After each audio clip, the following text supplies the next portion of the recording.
Good morning, my dear students. We are discussing importance of international trade. Before this, I have presented two videos in which importance of international trade has been discussed. In previous videos, we have discussed importance of international trade that encourages to earn foreign exchange. We have also discussed in one more video, that is international trade helps to allocate world resources rationally. In this video, we shall try to discuss another importance of international trade, that it encourages large scale production at international level.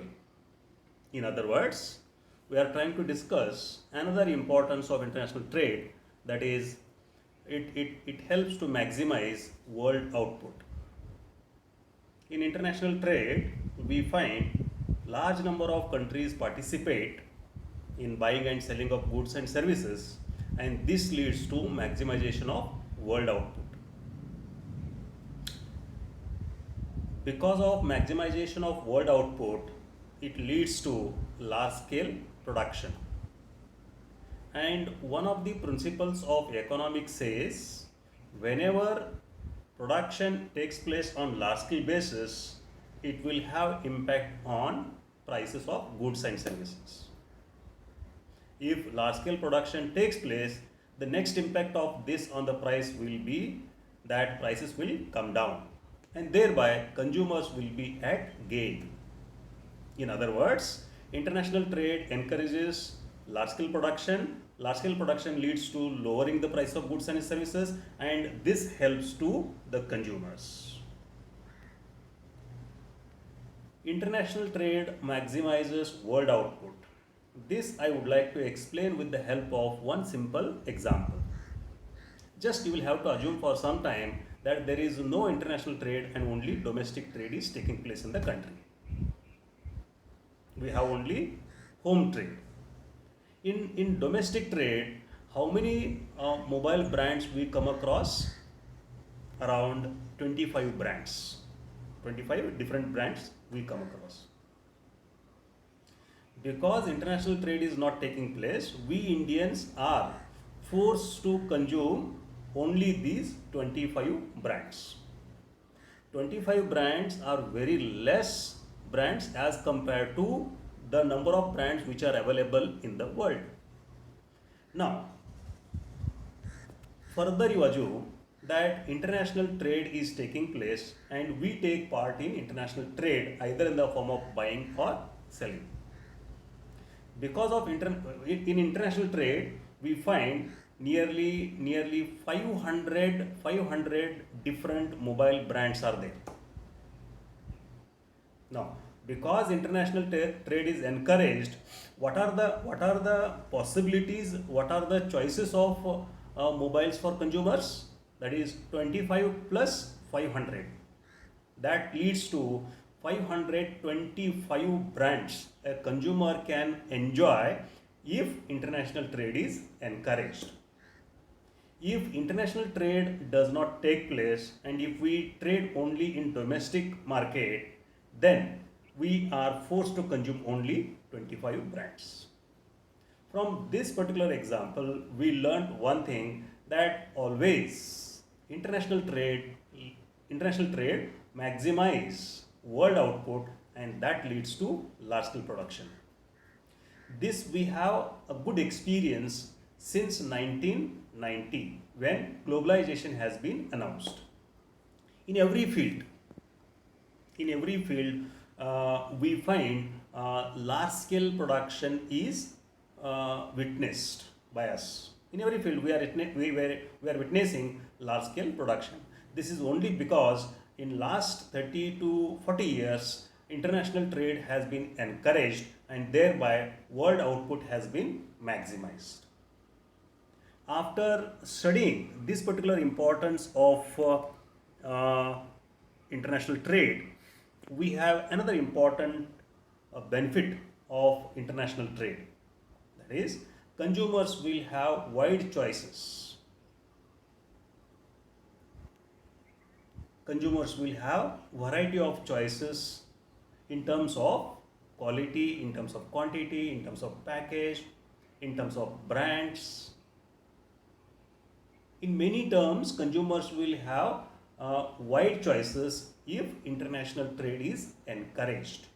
This is another merit which an individual consumer enjoys. Uh, under the absence of international trade, I mean, if international trade is not taking place, consumers will have limited choice. Consumers are forced to consume those goods and services which are produced in domestic market. I'll give an example which is there on the screen. Just assume that there is no international trade, and what are the choices available for consumers in the field of cars or four wheelers? We find these are Indian companies manufacturing four wheelers or automobile industries. These are the different brands which we enjoy if international trade does not take place. Consumers are having very limited choices. This is not good when it comes to consumers. Assume that we take part in international trade, and as a result of this, consumers will have variety of choices. Now, so many brands, so many companies are there in the field of automobiles. Once we take part in international trade, as a consumers will be having wide choices, wide variety of goods and services in the market in particular brand. So once international trade is encouraged, consumers will enjoy goods produced and sold in domestic market, and also goods and services produced in international market.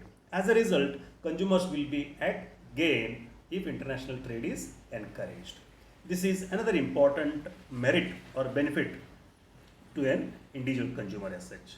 After studying this, the fifth merit of international trade is that it encourages competition amongst the sellers. International trade, foreign trade, always it encourages competition amongst sellers. There has to be competition among sellers. Why there should be competition among sellers? Because if there is a competition among sellers, they will try to reduce the price, they will try to give better quality, they will try to give more quantity. So these are the benefits of competition amongst sellers.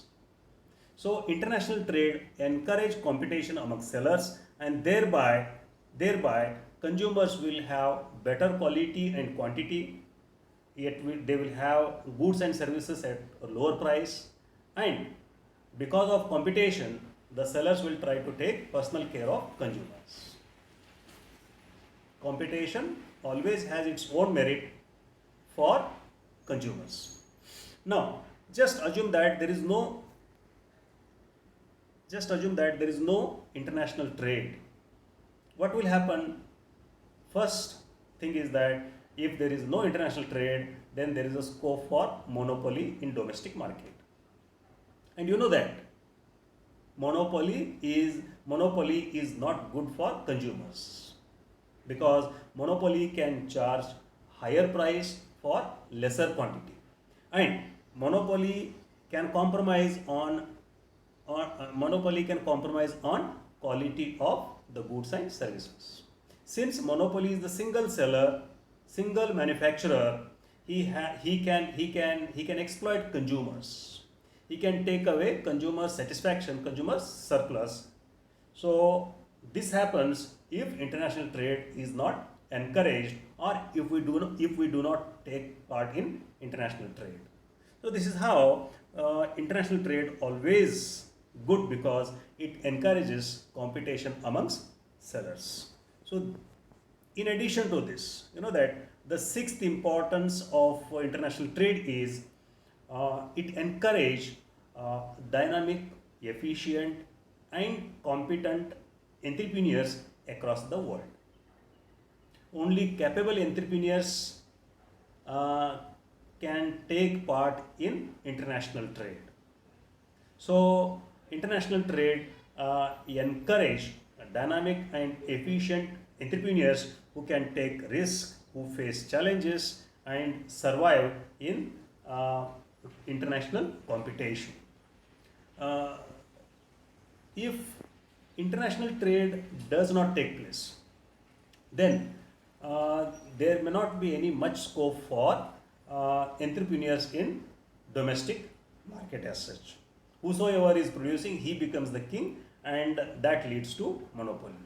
So this is how we find international trade has its own merits or benefits to an individual, to the nation, and also to the entire world.